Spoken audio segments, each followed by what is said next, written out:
In this video, we have a collection haul video. I just paid $10,000 for this collection, and I haven't really been doing collection videos that often because they don't really perform that well, but I thought this one is pretty unique, and I guarantee you that there's books in here that you've never seen before in your life, and I thought it was just a cool opportunity to look at some cool, unusual, and unique books. With that said, I am always buying collections. I mean, there isn't a week that goes by, usually not a day that goes by, that a new collection of books doesn't come through. People keep selling to me because I offer fair prices and I make the process as painless as possible and get you paid quick. So if you're looking to sell your collection, reach out to me at brycecomics@gmail.com and I'll shoot you an offer. Also, follow me over on Whatnot. There's a link in the description for $15 towards your first purchase on Whatnot. We might have to take a few weeks off. I usually do a slab show every Friday night, but we're coming up on the shipping craziness of the Bryce Comics trading pack, so I'm probably going to have to put off a couple Whatnot shows. But pre-sales are live at brycecomics.com for the trading packs. We have single packs for $64.99 and 10 packs for $500. So this is where you'll find all the books that are in this video at brycecomics.com. You can sort over here by date, new to old is a way to do it, to see some new stuff that just came in. Look at this Michael Keaton signed Batman Returns adaptation. I have a Giant Size X-Men #1 right now. I have an FF5 that's going to post today with a trade option available. I have a Hulk 1 on the way as well. So sign up for the newsletter while you're at brycecomics.com to get notified of new inventory when it hits. And use code COLLECT10 for 10% off all in-stock items. With that said, let's take a look at these awesome books. So it's always a bit of chaos when new collections come in. This one collection, not the one that I'm going to show you here today, but some other books today, came packed with blankets and towels to fill up some of the space. I had another collection come in the other day with brand new from Walmart 5 packs of bar towels as packing. But, you know, as long as the books get here safe, that's what I care about most, and those ones definitely did. So this is about 2 months worth of collections that have come through. I need to take a run to the recycling center. I don't like this chaos, but it always gets cleaned up. It just takes a couple days to just categorize everything and get everything where it needs to go. So these are the books that I'm not going to show you from the collection. I picked out like about 50 books that I thought were, you know, unique and special and worth doing a video about. These are all really cool books. A ton of 9.8 Batmans, a ton of 9.8 Fantastic Fours, some spectacular Spider-Man run from the second series, a bunch of really cool stuff, even some more magazines. I got Matthew Monos's Golden Age pre-code horror books. I got to get those listed, and this as well. But these are the books that we're going to look at here today, these mags and these 2 boxes here. Starting with the mags, we have Dracula Lives Annual #1 in a 9.8 from the summer of 1975. I love me some magazine books in high grade. Very cool to see that. Vampirella #78 in a 9.8 with white pages. Barbara Lee photo cover from 1979. Marvel Preview #22 presents Merlin. This is just a really cool Earl Norham for my Rampaging Hulk 13 that I have in my personal collection. I just really love Earl Norman. Nice little headlight cover there. Famous Monsters of Filmland Yearbook No Number from 1969. So they started these yearbooks all the way back in 1962. And they're just some really cool collectibles. Monsters of Filmland. You got your Famous Monsters of Filmland Hobby Kit, The Forgotten Prisoner of Castlemare. Just some really cool memorabilia. Call of Duty Zombies 2 #1 from Dark Horse Comics, red foil logo cover. Kind of shows the variety of this collection. I mean, you have a very interesting variety of stuff. Astonishing Tales #1 in a 9.6. Awesome Doom cover. America's Best TV Comics, no number, in a 9.6 from 1967. Very, very cool. And the coolest thing about it is the back here where you've got The Flying Nun on ABC. The new all-color series that will thrill you, tickle your ribs, and steal your heart away. The warm, delightful stories of The Flying Nun. Classics Illustrated number 53. This is the A Christmas Carol story inside, which is a cool collectible. Heroes Inc. presents Canon No Number 9.8 white pages. This might be the coolest book in the whole collection here. Wally Wood cover from 1969, 9.8 white.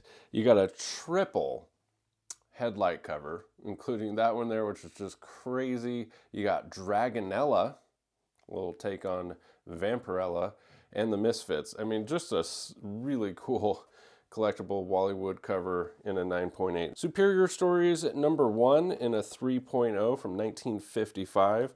Red Rider number 135 in a 9.4. This is the Dell file copy. You see that, John? There's a footprint. You don't say. Captain Marvel and the Raiders from Space, no number. This is a Fawcett's miniature comic. It would have been nice if they would have centered it. They have it like up and to the left, but nonetheless, it's a very cool collectible and super high grade, 9.6. Complete Love Magazine, Volume 30, Number 5. All right, let's have a best caption contest. Leave a note in the comments of what do you think he's whispering into her ear. The best comment wins. I'm going to go with, if you don't have this house cleaned up by the time I get home, there'll be hell to pay. Oh, John. Famous TV Fun Day Funnies, number 1 in a 9.6 from 1961. Very cool to see that. I chose to put this in this video, Star Wars number 0, because it's from 1997. It almost looks like maybe one of the first like action figure variants, except she's not an action figure, but it just kind of has that same aesthetic.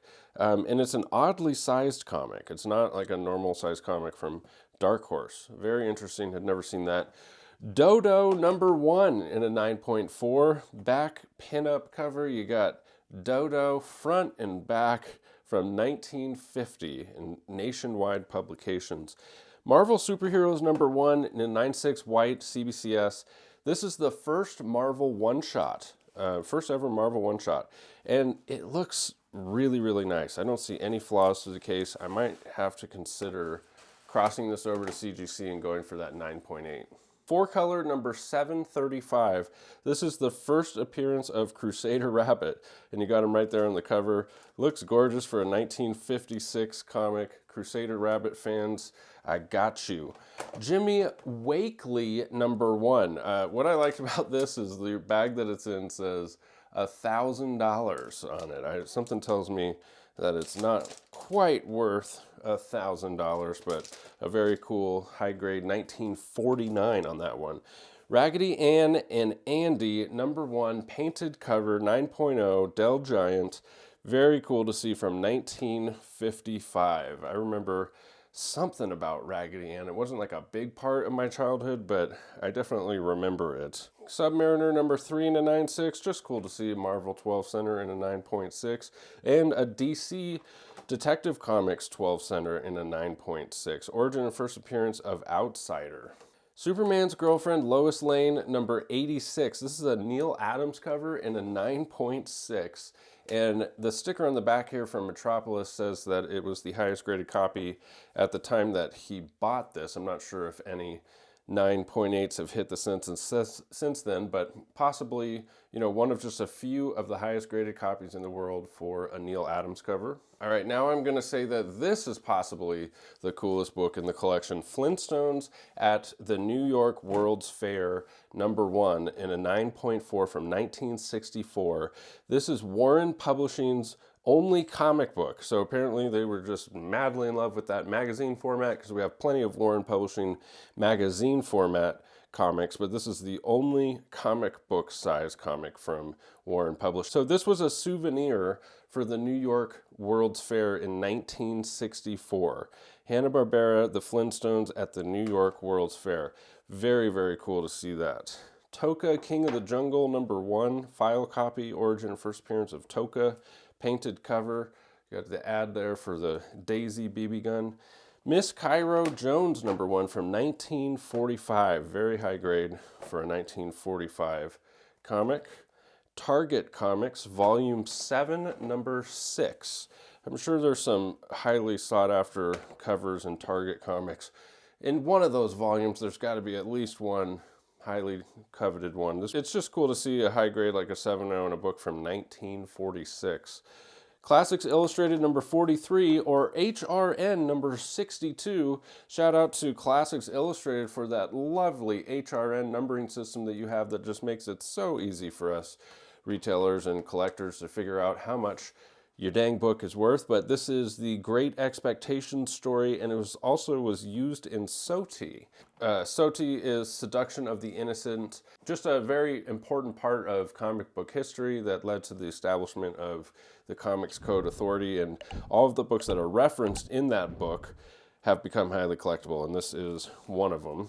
Captain Marvel number 1, just cool to see these Captain Marvels number 1, 2, and 6 in very high grade. Dick Tracy No Number. This is a Popped Wheat promotional from 1947, and it's a 9.0 Dick Tracy promotional book. Here's a Dick Tracy in a 9.6 from 1952.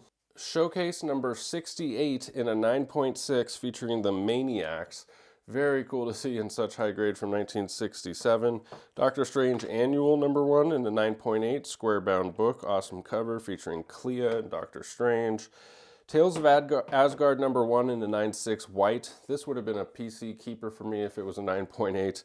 I'll hold out. Maybe possibly one day I'll get a 9.8 of this book. I just love the cover. Just a really cool Jack Kirby cover. Casper and Spooky number 1 in a 9.8. This is the file copy. When you look at this thing up close, it just looks a little bit odd because you're so used to seeing books like this in like the 3.0 range, but to see an absolutely perfect copy with shiny staples and not a single flaw, it's just kind of weird, and it looks really cool.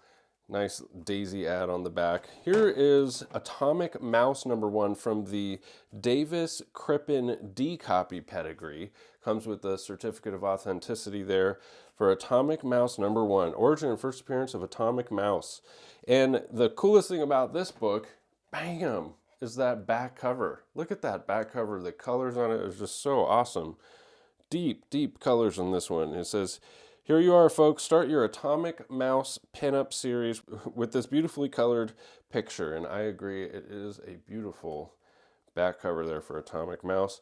And to go with Atomic Mouse, we have Atomic Rabbit number 1. Origin and first appearance of Atomic Rabbit in a 6.5.